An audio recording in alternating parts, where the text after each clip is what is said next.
नमस्कार साथियों, आपका एसके ठाकुर सर चैनल में स्वागत है। आज हम लोग क्लास 11 के चौथे सत्र में शामिल हुए हैं। इस सत्र में समुच्चय के बारे में अध्ययन करेंगे। ये समुच्चय का चौथा सत्र है। इस सत्र में इन सारे बिंदुओं पर हम लोग प्रकाश डालेंगे। वेन आरेख क्या है, वेन आरेख कैसे खींचते हैं, इसका प्रतिपादन किसने किया, समुच्चयों का सम्मिलन क्या है, इसका गुणधर्म कौन से हैं, एग्जाम्पल्स 12, 13, 14 का सॉल्यूशन, समुच्चयों का सर्वनिष्ठ और उसके गुणधर्म, एग्जाम्पल 15, 16, 17 का सॉल्यूशन, समुच्चयों का अंतर, एग्जाम्पल 18, 19 का सॉल्यूशन, एक्सरसाइज 1.4। इसी दौरान में असंयुक्त समुच्चय और संयुक्त समुच्चय के बारे में पढ़ेंगे। साथियों, सबसे पहले पॉइंट आपका है इसमें वेन आरेख क्या है। वेन आरेख का प्रतिपादन अंग्रेज तर्कशास्त्री जॉन वेन ने किया था। उसने किसी भी समुच्चय को चित्रालेख में चित्र के रूप में, त्रिभुज या वृत्त के रूप में, आयत या चतुर्भुज के रूप में व्यक्त करने का श्रेय सर्वप्रथम उसको जाता है। इसलिए वेन आरेख के प्रतिपादक या जनक जॉन वेन को कहते हैं। अब उन्होंने क्या किया, मान लीजिए कि कोई समुच्चय ए है, 1 2 3 4 5। आप एक वृत्त बनाइए, इस वृत्त में ए लिखिए। ये वृत्त जो के भीतर जो भी है वो ए को व्यक्त कर रहा है। 1 हो गया, 2 हो गया, 3 हो गया, 4 हो गया, ये 5 हो गया। ये इसके भीतर में ये चारों 5 अवयव को रख दीजिए। ये समुच्चय ए का वेन आरेख हो गया। साथियों, साथ में कोई बी है, 2 है, 3 है, 4 है, 6 है। अगर इसके साथ में वेन आरेख खींचना है, बी को अकेले खींचना है, ये बी हो गया। 2 है, 3 है, 4 है, 6 है। अब दोनों को मिलाकर अगर खींचते हैं, एक साथ खींचना चाहते हैं, तो ये ए हो गया और ये बी हो गया। दोनों में 2 3 4 है, ये दोनों का हिस्सा हो गया 2 3 4। 2 3 4 के अलावे 1 और 5 बचा है, और इसमें 2 3 4 के अलावे 6 बचा है। ये हो गया ए और बी का संयुक्त रूप में वेन आरेख। साथियों, ये इस तरह से जो है, अगर इसके अलावे एक उप समुच्चय U है, समुच्चय U है 1 2 3 4 5 6 7 है, तो इसको अंदर में क्या करेंगे, रखेंगे, इसको U कर देंगे। 1 2 3 4, यहां 5 लिखेंगे। 1 2 3 4 5 6, एक एक्स्ट्रा एलिमेंट 7 है, इसके बाहर 7 के देंगे। अब हो गया ए बी और यू को सम्मिलित रूप में वेन आरेख। इस तरह से हम समुच्चयों का वेन आरेख खींचते हैं, जिसका श्रेय सर्वप्रथम जॉन वेन को जाता है, जो एक अंग्रेज तर्कशास्त्री थे। अब आइए समुच्चयों के सम्मिलन के बारे में सीखते हैं। समुच्चयों का सम्मिलन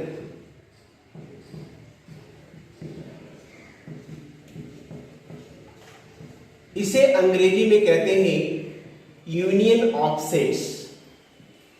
समुच्चयों का सम्मिलन यूनियन ऑफ सेट्स। इसका सिंबल ये होता है, अगर 2 सेट ए और बी है, ये ए और बी 2 सेट्स है, तो ए यूनियन बी, ए और बी का सम्मिलन कहलाता है। इसे ए कप बी भी पढ़ते हैं, ए यूनियन बी भी कहते हैं, इसे ए कप बी भी कहा जाता है। अब मान लीजिए ए बराबर है 1 2 3, बी बराबर है 2 3 4, तो ए यूनियन बी बराबर हो गया 1 2 3 4। यानी आप दोनों को मिला दीजिए, यूनियन कहलाएगा। ये ए हो गया, ये बी हो गया, पूरे हिस्सा जो मिला दीजिए इसमें, ये जो पूरा हिस्सा हो गया, ये कहलाएगा ए यूनियन बी। ये ए यूनियन बी का आरेख हो गया, और ए यूनियन बी का ये मैथमेटिकल फॉर्म हो गया, और ये ए यूनियन बी का ये ग्राफिकल फॉर्म हो गया, वेन आरेख के रूप में हो गया। साथियों एक और एग्जांपल लेते हैं। एम और एन है। एम बराबर है 1 2 3 4, एन बराबर है 2 3 5 2 3 5 6। एम यूनियन एन करना है तो 1 2 3 4 4 5 6, ये पूरा हो गया एम यूनियन एन का मान हो गया साथियों। अब देखेंगे एग्जाम्पल्स 12 13 14 कैसे बनाते हैं। साथियों एग्जाम्पल्स 12 है, एक समुच्चय दिया है ए और एक समुच्चय दिया है बी। आपको निकालना ए यूनियन बी, यानी ए और बी का सम्मिलन। सम्मिलन को अंग्रेजी में ही कहते हैं यूनियन, इसे कप भी पढ़ा जाता है। साथियों ए यूनियन बी में करते क्या है, जैसे समझिए कि अगर एक सदस्य है ए का, वाई सदस्य है बी का, तो एक सदस्य है ए का और वाई सदस्य है बी का, दोनों को मिला दीजिए तो हो जाता है ए यूनियन बी। यानी इसमें ए का भी प्रत्येक अवयव होगा और बी का भी प्रत्येक अवयव होगा। ध्यान रखेंगे एक अवयव को दोबारा नहीं लिखेंगे, एक अवयव को एक ही बार लिखेंगे। अगर ये ए है और ये बी है, दोनों पूरे को मिला दीजिए, यही ए यूनियन बी हो गया। तो ए यूनियन बी यहां निकालना है तो ए के पूरे अवयव को लिख डालिए, 2 4 6 8। अब 6 लिख चुके हैं, दोबारा नहीं लिखे। 8 लिख चुके हैं, दोबारा नहीं लिखे। यानी बी के भी पूरे अवयव को लिखना है, तो 6 8 लिख चुके हैं, बच गया 10 12। ए यूनियन बी में ए के सभी अवयव को लिखेंगे और बी के सभी अवयव को लिखेंगे। ध्यान ये रखेंगे एक अवयव को दोबारा नहीं लिखेंगे। यहां एक ये सब दर्शाना है कि ए यूनियन बी ए के बराबर है। ए यूनियन बी, ए में ए के प्रत्येक अवयव को लिख डालना है, लिख डालिए ए ई आई ओ यू। फिर बी के सभी अवयव को लिखना है, आई को लिख चुके हैं, यू को लिख चुके हैं, यानी आप पूरे लिख चुके हैं और ए यूनियन बी आ गया। यह ए के बराबर है, यानी ए यूनियन बी जो है यहां पर ए के बराबर हुआ। साथियों क्वेश्चन नंबर 14 देखिए, राम सीता अकबर एक समुच्चय में है और दूसरे समुच्चय वाई में है Gita David Ashok. X union Y मतलब दोनों को मिला देना है, राम सीता अकबर, इधर हो गया गीता डेविड अशोक। एक्स के हर एक एलिमेंट को लिखे, वाई के भी हर एक एलिमेंट को लिख दिए, तो ये एक्स यूनियन वाई का मान निकल के आ गया। इसमें कोई अवयव दोबारा नहीं आया है, इसलिए इसके सारे अवयव को लिख डाले हैं, इसके भी सारे अवयव को लिख डालते हैं। तो जो अब दोबारा आता है तो दोबारा केवल नहीं लिखना है, एक बार लिखेंगे केवल। तो राम सीता अकबर लिखा, फिर गीता डेविड अशोक लिख दिया, ये एक्स यूनियन वाई का मान निकल के आ गया। साथियों अब विचार करेंगे इसके गुणधर्म पर। अब आते हैं, इसका पहला गुणधर्म है ए यूनियन बी बराबर बी यूनियन ए। इसे कहते हैं सम्मिलन का क्रम विनिमय नियम। सम्मिलन का क्रम विनिमय नियम, इसे कहते हैं साहचर्य नियम। सम्मिलन का साहचर्य नियम, ए यूनियन फाई बराबर ए, इसे तत्समक नियम कहते हैं। ए यूनियन ए बराबर ए, इसे वर्गसम नियम कहते हैं, वर्गसम नियम। A union you union A बराबर यू होता है। ये इसके 5 महत्वपूर्ण गुण हो गए। अब साथियों सर्वनिष्ठ पर आते हैं। समुच्चयों के सर्वनिष्ठ क्या होता है? सर्वनिष्ठ को इंटरसेक्शन कहते हैं, इंटरसेक्शन कहते हैं। इसका सिंबल ये होता है, इसको कैप भी पढ़ते हैं। ए बराबर यदि 1 2 3 है और बी बराबर 2 3 4 है तो ए इंटरसेक्शन बी बराबर, ए इंटरसेक्शन बी का मतलब हो गया वह ऐसा एलिमेंट जो ए में भी हो और बी में भी हो। वो ऐसा एलिमेंट नहीं जो ए में हो लेकिन बी में नहीं हो, वैसा एलिमेंट भी नहीं जो बी में हो लेकिन ए में नहीं हो। इसमें वैसे एलिमेंट को लिखेंगे जो ए में भी हो और बी में भी हो, यानी 1 2 3 और 2 3 4, 2 3 दोनों में है, ए इंटरसेक्शन बी 2 3 हो जाएगा। साथियों अगर ये ए है और ये बी है तो ये जो दोनों का पोर्शन कॉमन पोर्शन हो गया, यही कहलाता है ए इंटरसेक्शन बी। इसको ए इंटरसेक्शन बी कहा जाता है, ए और बी का कॉमन पार्ट। तो ए और बी का जो कॉमन पार्ट होगा उसे हम कहते हैं इंटरसेक्शन। बी इंटरसेक्शन ए निकालेंगे तो भी 2 3 होगा। इसका मतलब हो गया ए इंटरसेक्शन बी बराबर होगा बी इंटरसेक्शन ए का। ये इसका गुणधर्म हो गया साथियों। ए इंटरसेक्शन फाई करेंगे ये फाई के बराबर हो जाएगा। ए और फाई का इंटरसेक्शन फाई होगा, दोनों में फाई कॉमन होगा। ए इंटरसेक्शन ए करेंगे तो ए कहलाएगा। ए और ए का इंटरसेक्शन करें तो ए जैसे मान लो ए बराबर 1 2 3 यहां है, ए इंटरसेक्शन ए कीजिए, ए तो तीनों अवयव दोनों में है, 1 2 3 कहलाएगा, यानी ये के बराबर हो जाएगा साथियों। तो ये A intersection B intersection C बराबर A intersection B intersection C, ये सर्वनिष्ठ का साहचर्य नियम हुआ, ये क्रम विनिमय नियम हो गया, ये साहचर्य नियम हुआ, और ये तत्समक हो गया, और ये वर्गसम नियम हो गया। यू इंटरसेक्शन अगर ए रहेगा तो ये ए के बराबर होगा साथियों। अब आते हैं इसके एग्जाम्पल्स पर। एग्जाम्पल्स 15 16 17 कैसे बनाते हैं। एग्जाम्पल्स 15 है, ए और बी दिया है, ए इंटरसेक्शन बी याद करना है। ए इंटरसेक्शन बी में याद रखना है साथियों कि एक सदस्य है ए इंटरसेक्शन बी का मतलब हो गया कि एक सदस्य है ए का और एक सदस्य है बी का, मतलब वे अवयव लिखना है जो ए में भी है और बी में भी है। ए में है और बी में नहीं है तो उसे नहीं लिखना है, बी में है ए में है उसे नहीं लिखना है, बी में है और ए में भी है उसी को लिखना है। तो 6 और 8 दोनों में है, ए इंटरसेक्शन बी 6 8 हो गया। और जब ए इंटरसेक्शन बी कोई समुच्चय आता है रिक्त समुच्चय को छोड़कर तो उसे हम संयुक्त समुच्चय कहते हैं, इसे अंग्रेजी में ज्वाइंट सेट कहते हैं। रिक्त समुच्चय के अलावा कोई भी समुच्चय आएगा तो ज्वाइंट सेट है। ए इंटरसेक्शन बी 6 8 आ गया, नहीं ए और बी ज्वाइंट सेट है। एक्स इंटरसेक्शन वाई निकालना है साथियों। इसमें राम गीता अकबर है, इसमें गीता डेविड अशोक है। इसमें कौन रिपीट कर रहा है? गीता दोनों में है, राम गीता सेक्शन वाई बराबर हो गया गीता।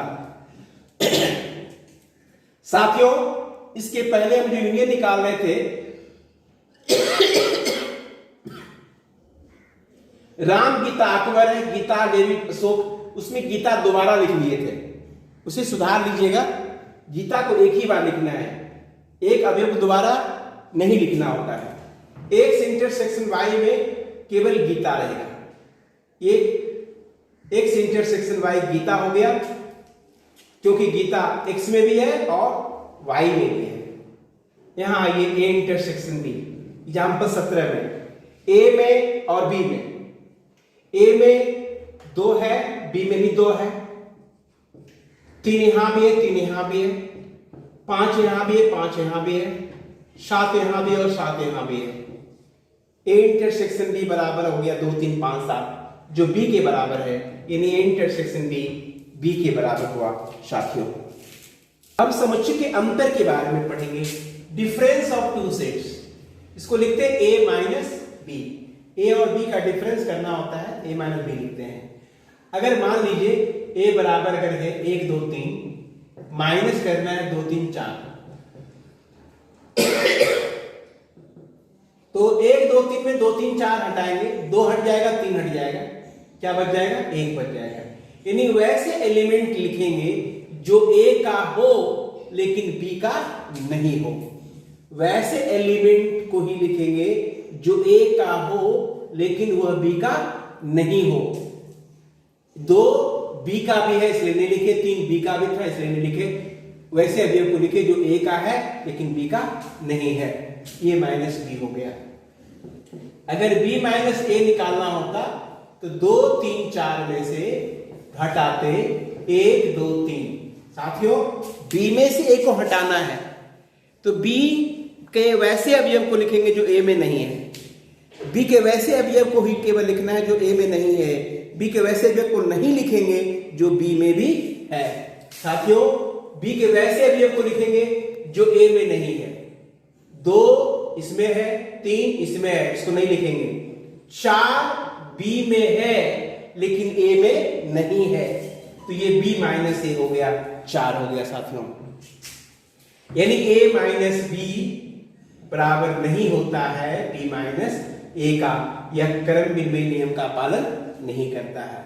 साथियों, अगर ये ए है और ये बी है, ए में से बी को हटा देंगे तो ये केवल बचेगा, इसको कहेंगे ए माइनस बी।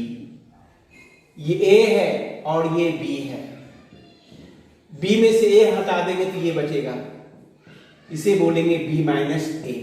दोनों अलग अलग है, दोनों बराबर नहीं है, यानी यह क्रम विनिमय नियम का पालन नहीं करता है। ए में से अभी हम 5 को घटा देंगे तो ए ही रहेगा, उसमें कोई फर्क नहीं पड़ेगा। ए में से ए घटाएंगे तो 5 आ जाएगा, यू में से ए घटाएंगे तो ए का कंप्लीमेंट कहलाएगा, यू में से 5 घटाएंगे यू केवल रह जाएगा। अगर हम 5 में से ए घटाएंगे तो ये 5 हो जाएगा। साथियों, आइए एग्जाम्पल 18 में ए दिया है और बी दिया है, ए माइनस बी लिखना है, यानी ए में वैसे अवयव को लिखेंगे जो बी में नहीं है। 1 बी में नहीं है तो लिखेंगे, 2 ए है नहीं लिखेंगे, 3 बी में नहीं है लिखेंगे, 4 बी में है नहीं लिखेंगे, 5 बी ए में है लेकिन बी में नहीं है, 5 को लिखेंगे, 6 ए में है बी है, इसको नहीं लिखेंगे। तो 1 3 5, 1 3 5, 2 4 6 यहां है इसलिए इसे छोड़ दिया, 1 3 5 लिखेंगे। b माइनस ए ज्ञात करना होगा, तो अब b के अवयव को देखिए। तो b में देखा क्या कि 2 है, 4 है और 6 है, जो a में भी है, 2 4 6, इसको छोड़ दिए, क्या बच गया? 8। ये b माइनस ए हो गया, 8 के बराबर। एग्जाम्पल 19 में देखिए। साथियों, आराम से समझिए, केवल बातों को समझते हैं, आराम से चैप्टर बनेगा। अभी आप देखेंगे इतनी समय लग रही है जरूर समझने में, लेकिन इसके एक्सरसाइज बनाना शुरू करेंगे तो बहुत कम समय में सारे क्वेश्चन को कर लेंगे। तो आसानी से पहले केवल सीख लीजिए कि ये भी है, ये बी है, भी माइनस बी निकालना है। भी में से बी अगर हटा देंगे, इसमें से ए हट गया, आई हट गया, के तो है नहीं, यू हट गया, तो बच गया ई और ओ। ये b माइनस बी हो गया, ई ओ। b में से अगर b घटाते हैं तो यहां आपका a i u केवल k बच जाता है, तो b माइनस भी k होगा। साथियों, एक बात का ध्यान रखना है कि a माइनस बी, a और b अलग अलग समुच्चय है, तो a माइनस बी कभी b माइनस ए के बराबर नहीं होगा। और a और b समान समुच्चय है तो a माइनस बी भी फाई होगा और b माइनस ए भी फाई होगा। यदि a माइनस बी बराबर b माइनस ए है, a माइनस बी बराबर b माइनस ए है, इसका मतलब है कि a बराबर b है। साथियों, एक और समुच्चय यहां बचा, असंयुक्त समुच्चय किसे कहते हैं। तभी हम लोग ने सर्वनिष्ठ निकाल रहा था, तो ए इंटरसेक्शन बी यदि फाई आ जाए तो उसे हम असंयुक्त समुच्चय कहेंगे, उसे हम डिसजॉइंट सेट कहेंगे। और जब फाई नहीं आएगा तो उसे हम जॉइंट सेट कहेंगे साथियों। अब हम लोग फोकस करते हैं एक्सरसाइज 1.4 पर। एक्सरसाइज 1.4 कैसे बनाते हैं देखेंगे। हमारे साथ जुड़े और आप एनसीईआरटी किताब निकालिए। एक्सरसाइज 1.4 आप सारे प्रश्नों का उत्तर देखिएगा, बहुत कम समय में देंगे। किताब आप खोल लिए होंगे। क्वेश्चन नंबर 1 सम्मिलन ज्ञात करनी है।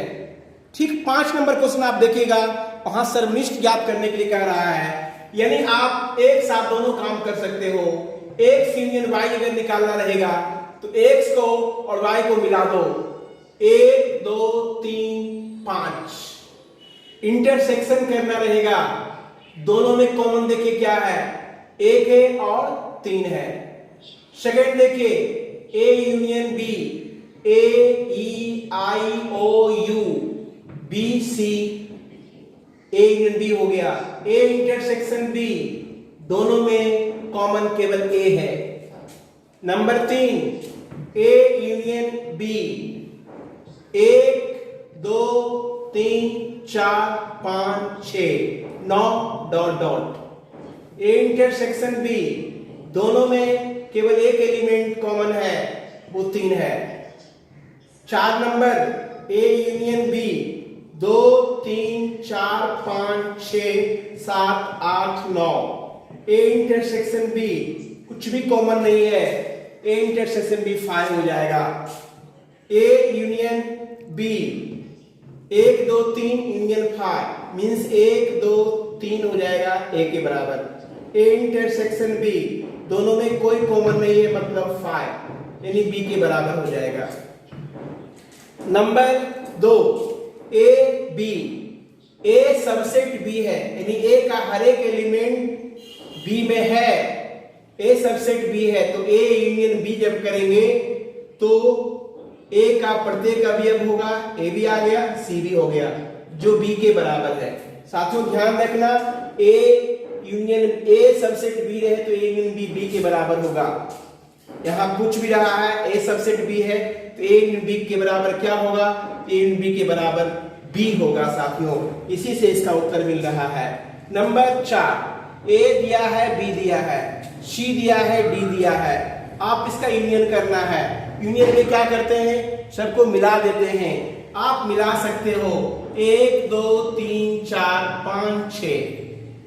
ए यूनियन सी, 1 2 3 4 5 6 7 8।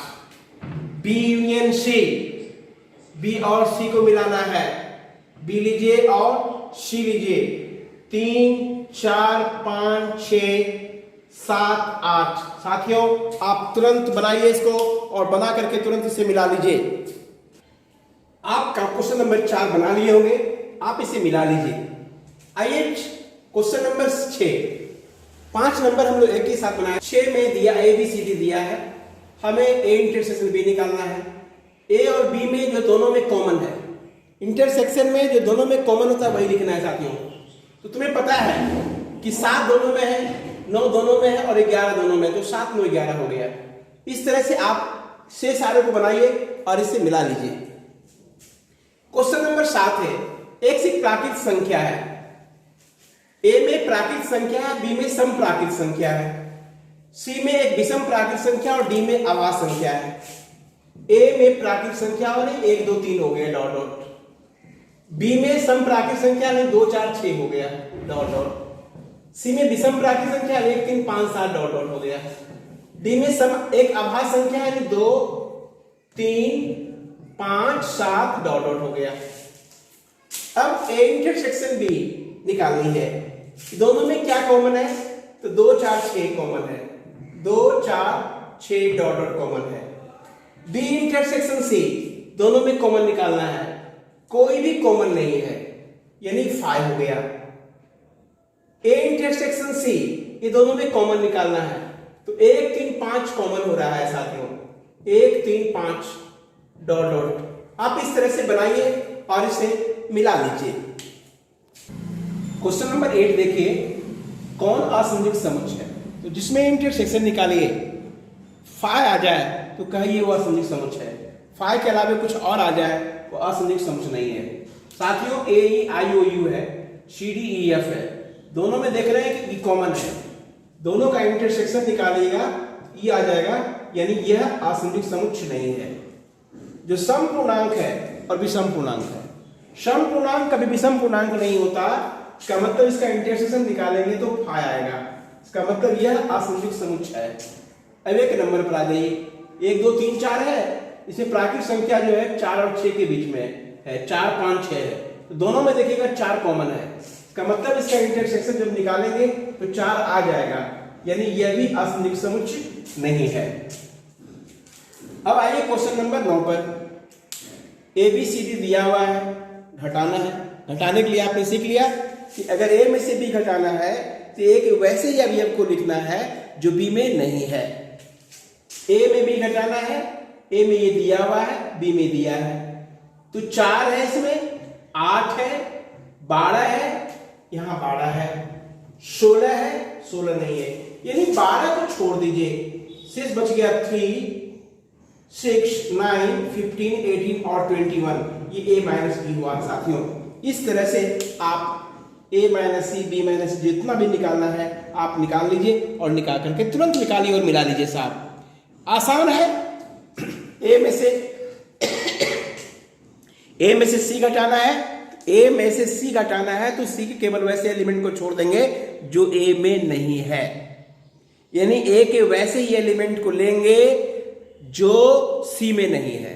a के b में c घटाना है तो b के वैसे एलिमेंट को लेंगे जो c में नहीं है, c में b घटाना है तो c के वैसे एलिमेंट को लिखेंगे जो b में नहीं है। इस तरह से आप निकालिए और मिला लीजिए। आइए क्वेश्चन नंबर 10, x माइनस वाई, x में से y हटा देना है, तो x में से y हटा देंगे तो क्या हटेगा, b हट जाएगा, d हट जाएगा, तो क्या बचेगा, a और c बच गया। y में से घटाएंगे तो b और d हट जाएगा, f और g बचेगा। इंटरसेक्शन निकालेंगे तो दोनों में b और d है, वही b और d कॉमन हो जाएगा। 11 नंबर में देखिए वास्तविक संख्या है और परिमेय संख्या है। वास्तविक संख्या में परिमेय संख्या को हटा देंगे तो अपरिमेय संख्या बचेगा। क्वेश्चन नंबर 12 और अंतिम प्रश्न है, बताना है कौन यह सत्य है कौन असत्य है। एक ये 2 3 4 5 है, 2 3 6 है, दोनों में 3 है, यानी इसका इंटरसेक्शन में 3 है, इसका मतलब यह है यह असंदिग्ध समुच्चय नहीं है, यह कथन असत्य है। इसमें देखिए दोनों में इसमें ए आई ओ यू है, इसमें ए बी सी डी, ये दोनों में कॉमन है, इसका मतलब यह है कि ये भी असंदिग्ध समुच्चय नहीं है, ये भी कथन असत्य है। 2 6 10 14 है, 3 7 15 है, इंटरसेक्शन 5 है, यानी यह असंदिग्ध समुच्चय है। इसमें 2 6 10 है, 3 7 11 है, एक भी एलिमेंट कॉमन नहीं है, यानी 5 है, यानी यह भी असंदिग्ध समुच्चय है। इस तरह साथियों बहुत कम समय में आपने इस एक्सरसाइज को बना लिया। आप इसी तरह से जुड़े रहें और हर एक क्वेश्चन को सीखें, हर एक क्वेश्चन को बनाएं सुगमता पूर्वक, सरलता पूर्वक और सहजता पूर्वक, और आगे बढ़ते रहें। फिर मिलेंगे अगले सत्र में, तब तक के लिए नमस्कार।